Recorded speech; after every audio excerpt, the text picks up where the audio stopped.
ایرانی صدر کا دورہ پاکستان، مسعود پزشکیان کی وزیر اعظم ہاؤس آمد پر پرتپاک استقبال۔ مسلح افواج کے چاق و چوبند دستے نے معزز مہمان کو گارڈ آف آنر پیش کیا۔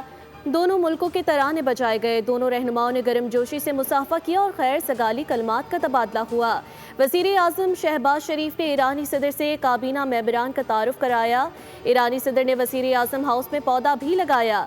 مسعود پزشکیان کی وزیر اعظم سے ون آن ون ملاقات جاری۔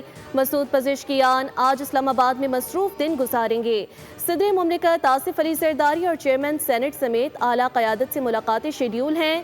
وفود کی سطح پر ملاقات میں دونوں ممالک کے مابین مفاہمت کی یادداشتوں پر دستخط کی تقریب ہوگی۔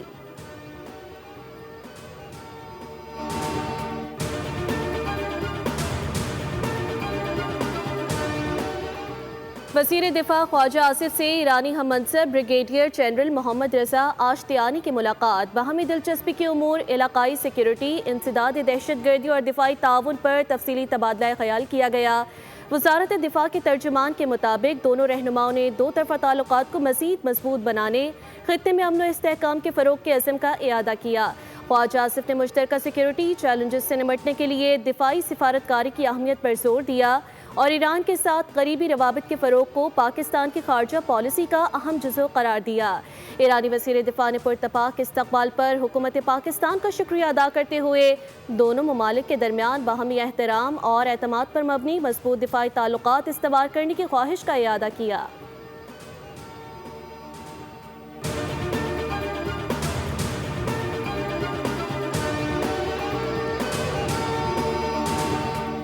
پاکستان اور ایران کے درمیان سالانہ تجارت 8 ارب ڈالر تک پہنچنے کا ہدف مقرر۔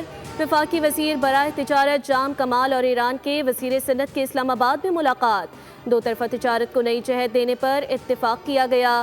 جام کمال نے کہا، ایران کے ساتھ تجارتی تعلقات میں تیزی لانے کا وقت آ گیا۔ جغرافیائی قربت کو تجارتی فائدے میں بدلنا وقت کی ضرورت ہے۔ پاکستان اور ایران وزرائے تجارت نے باہمی سرحدی تعاون بڑھانے پر زور دیا۔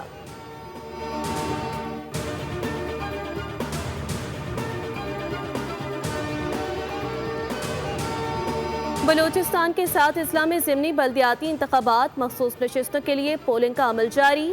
ضمنی انتخابات کے لیے جوب، شیرانی، لورالائی اور بارکھان، قلات، خزدار اور سراب میں پولنگ ہو رہی ہے۔ 16 مخصوص نشستوں کے لیے ضمنی بلدیاتی انتخابات میں کل 25 امیدوار حصہ لے رہے ہیں۔ پولنگ شام 4 بجے تک جاری رہے گی۔